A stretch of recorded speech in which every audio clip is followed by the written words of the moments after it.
kawan, perkenalkan nama saya Nita Nafesari dari kelas 10 MPLB 3 nomor urut 22. Apa sih yang kalian tahu tentang konektivitas antar ruang dan waktu? Konektivitas antar ruang dan waktu yaitu hubungan atau suatu kejadian yang memiliki saling berkaitan antara ruang dan waktu pada suatu kejadian. Sedangkan pengertian aspek ruang sendiri adalah pertimbangan atau sudut pandang dari suatu kejadian yang dipengaruhi oleh ruang. Sedangkan ruang sendiri merupakan tempat berlangsungnya kegiatan individu, perorangan, dan kelompok. Ruang tidak sekedar bangunan seperti rumah atau gedung. Ruang juga meliputi air, tanah, udara, serta komponen-komponen yang ada di dalamnya. Ruang sendiri juga dapat diartikan sebagai tempat atau unsur-unsur lainnya yang memengaruhi bumi. Selanjutnya saya akan menjelaskan tentang definisi aspek waktu. Definisi aspek waktu adalah pertimbangan atau sudut pandang suatu kejadian yang dipengaruhi oleh waktu. Konektivitas antar ruang dan waktu.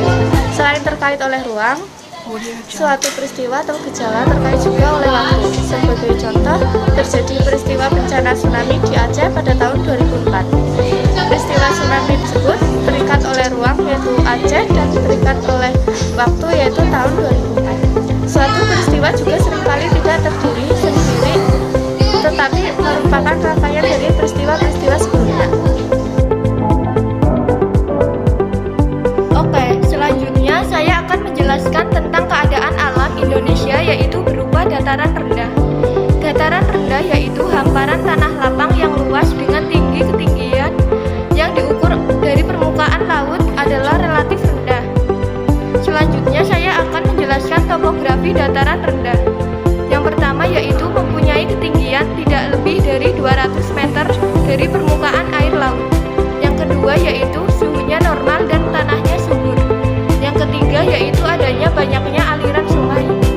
Yang keempat yaitu tanahnya sering digunakan sebagai lahan pertanian. Untuk aktivitas penduduk di dataran rendah yaitu mata pencaharian penduduk di dataran rendah adalah petani, pedagang, dan buruh. Untuk aktivitas penduduk di dataran rendah yaitu banjir, tsunami, kebakaran hutan, gempa bumi, dan tanah longsor. Untuk mobilitas geografi di dataran rendah yaitu penduduknya lebih banyak daripada dataran tinggi. Aktivitas penduduknya beragam. Saya akan menjelaskan tentang keadaan alam di gunung dan pegunungan. Apa sih perbedaan gunung dan pegunungan?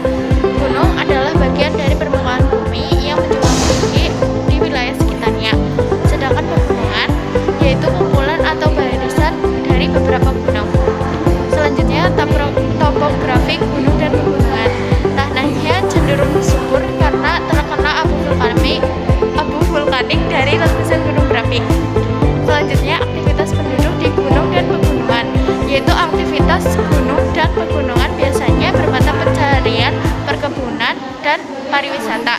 Selanjutnya, potensi bencana di gunung dan pegunungan yaitu gunung meletus. Sekian, terima kasih. Selanjutnya, saya akan menjelaskan tentang keadaan alam di dataran tinggi. Apa sih yang disebut dengan dataran tinggi? Dataran tinggi yaitu dataran yang terletak pada ketinggian 700 meter di atas permukaan laut.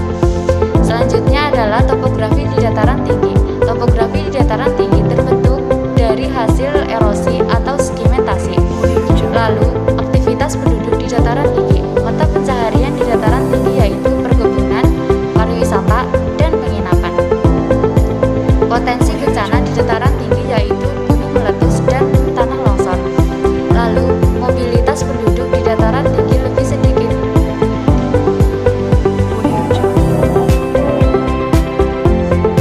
Perkenalkan, nama saya Nur Aziza dari kelas 10 MPLB 3 nomor urut 23.